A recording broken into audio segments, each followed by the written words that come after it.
नमो नमः श्रोतागण। आज मैं आपको श्रावण पूर्णिमा के उपलक्ष्य में कुछ विशेष बताने जा रही हूँ। शायद कुछ ने यह किंवदंतियाँ या कथाएं नहीं सुनी हो। देखिए, सबसे पहले तो मैं आज आपको रक्षाबंधन के पर्व पर आप सबको बहुत बहुत शुभकामनाएं देती हूँ कि आप सब इस त्योहार को पूरे हर्षोल्लास के साथ मनाएं। ईश्वर की आप सब पर अनुकंपा बनी रहे, क्योंकि हम सब के ऊपर ईश्वर का वरद हस्त हमेशा बना रहना चाहिए। वह हमें जिस हाल में रखे, हमें उसी अवस्था में प्रसन्न रहना चाहिए। तो देखिए, आज श्रावण पूर्णिमा है। श्रावण पूर्णिमा के दिन रक्षाबंधन का पर्व मनाया जाता है। यह हमारा पर्व सनातन काल से ही चला आ रहा है।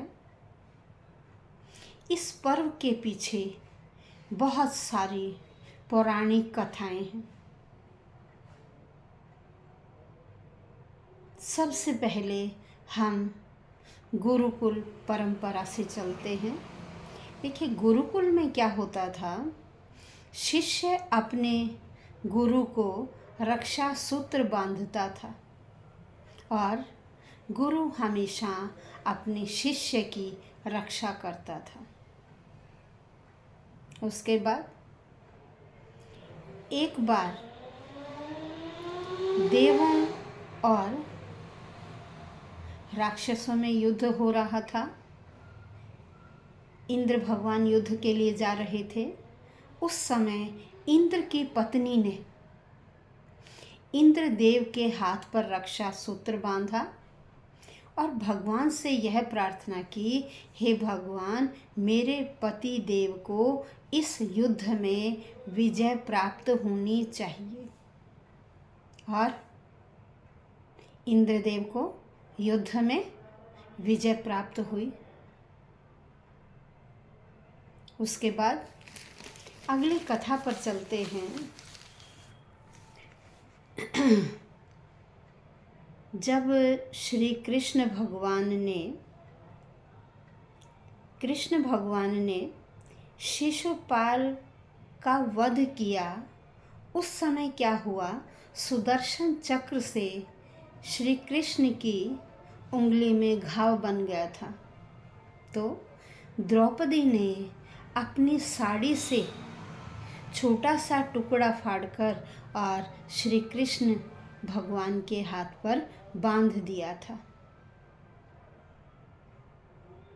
उसी के उसमें आपने महाभारत के युद्ध में सुना होगा कि जब द्रौपदी का भरे दरबार में चीरहरण हो रहा था, तो उस समय श्री कृष्ण ही अपनी बहन की रक्षा करने के लिए पहुँचे थे।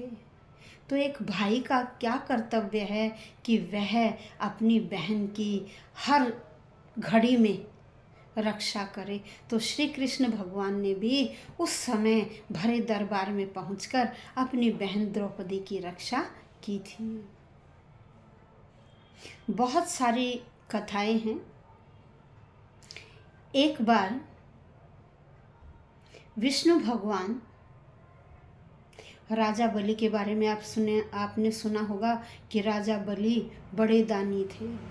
विष्णु भगवान ने राजा बलि की परीक्षा लेनी चाहिए और वह वामन का रूप लेकर बलि के पास पहुँचे।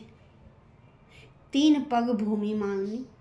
उन्होंने 3 पग भूमि मांगी और एक एक करके तीनों लोगों को 3 पगों में पार कर लिया। अब राजा बलि तो सब कुछ हार चुके थे, इसलिए वह जब पाताल लोक जाने लगे तो जो विष्णु भगवान थे, मतलब कौन पहुँचे थे परीक्षा के लिए? विष्णु भगवान, ठीक है ना। तो जब उन्होंने तीनों पग भूमि उससे ले ली तो राजा बलि जब पाताल लोक जाने लगे तो वचन के अनुसार विष्णु भगवान को भी राजा बलि के साथ पाताल लोक जाना पड़ा और वह उनके साथ पाताल लोक चले गए। 4 महीने तक वह वहीं रहे।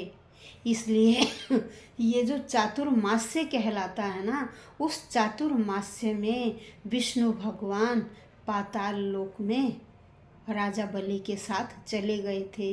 अब यहाँ विष्णु की पत्नी लक्ष्मी बहुत परेशान थी, तो उन्होंने क्या किया, एक ब्राह्मणी का वेश धारण किया। ब्राह्मणी का वेश धारण करके श्रावण पूर्णिमा के दिन राजा बलि के पास पहुंची। कहाँ? पाताल लोक में। पाताल लोक में राजा बलि के पास पहुंची और उन्होंने राजा बलि के हाथ पर रक्षा सूत्र बांधा। अब जब हाथ पर रक्षा सूत्र बांध दिया तो राजा बलि की लक्ष्मी बहन बन गई। अब राजा बलि ने अपनी बहन मानते हुए अब रक्षा का वचन दिया। तो लक्ष्मी ने क्या कहा, वास्तविक रूप में प्रकट होकर अपने भाई राजा बलि से कहा कि आप मेरे पति को वापस बैकुंठ धाम भेज दीजिए। अब राजा बलि तो लक्ष्मी के भाई बन चुके थे, अपनी बहन के वचन को टाल नहीं सकते थे, तो उन्होंने उनको वरदान देकर कहा कि ठीक है, वह वर्ष में 4 महीने पाताल लोक में रहा करेंगे। और तब से ही हर वर्ष 4 महीने के लिए विष्णु भगवान पाताल में शयन करने के लिए चले जाते हैं और उस अवधि को चातुर्मास्य कहा जाता है। और भी बहुत सारी कथाएं हैं। एक कथा श्रवण कुमार से भी है कि राजा दशरथ ने श्रवण कुमार का जो वध किया था वह भी श्रावण की पूर्णिमा को ही किया था। और उसके बाद प्रायश्चित स्वरूप राजा दशरथ ने भगवान को एक रक्षा सूत्र अर्पित किया था। तब से एक रक्षा सूत्र श्रवण कुमार के नाम से भी जाना जाता है। और श्रावण पूर्णिमा के दिन ही संस्कृत दिवस भी मनाया जाता है।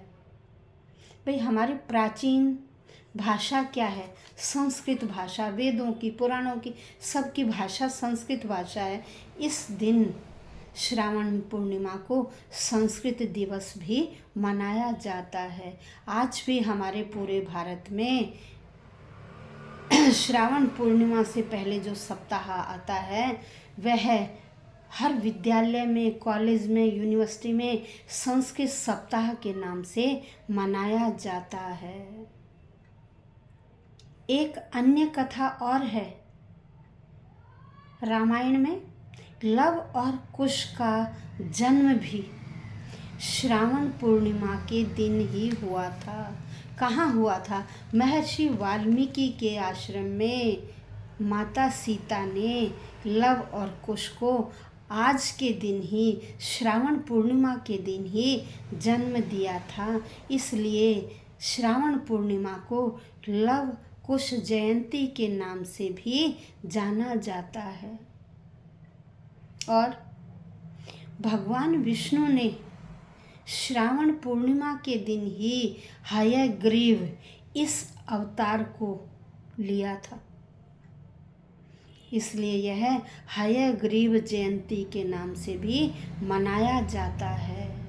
और देखिए, हम सभी बाबा अमरनाथ की यात्रा करते हैं वह भी आज अपने पूर्ण रूप में होते हैं। श्रावण पूर्णिमा के दिन ही बाबा अमरनाथ की गुफा में बर्फ का शिवलिंग बिल्कुल पूर्ण अवस्था में होता है। और आज के दिन बहुत सौभाग्यशाली है वह व्यक्ति जो बाबा अमरनाथ के दर्शन करते हैं। तो हम शिव भगवान से यही प्रार्थना करते हैं कि हे भगवान, हमें भी आप इस जीवन में श्रावण पूर्णिमा के दिन बाबा अमरनाथ के दर्शन अवश्य कराना। और भी बहुत सारी किंवदंतियाँ हैं। और श्रावण मास में क्या होता है, चारों तरफ हरियाली ही हरियाली होती है। उस हरियाली को देखकर, उस प्रकृति के सौंदर्य को देखकर हमारा मन कितना प्रसन्न हो जाता है। देखिए, यदि कोई व्यक्ति दुखी भी है, जब वह अपने चारों ओर प्रकृति को खिला हुआ देखता है तो उसका स्वभाव भी खिल जाता है। कुछ क्षण के लिए वह व्यक्ति भी खुशी का अनुभव करता है। और हम ईश्वर से यही प्रार्थना करते हैं, हे ईश्वर, हे भगवान, हम सबका जीवन जिस प्रकार से प्रकृति खिली रहती है उसी प्रकार से हम सबका जीवन भी हमेशा खिला रहे, हमेशा खुशियों से भरपूर रहे। हम अपने जीवन में जीवन के आनंद को ले सकें और इस जीवन के रस का पूर्ण रूप से पान कर सकें।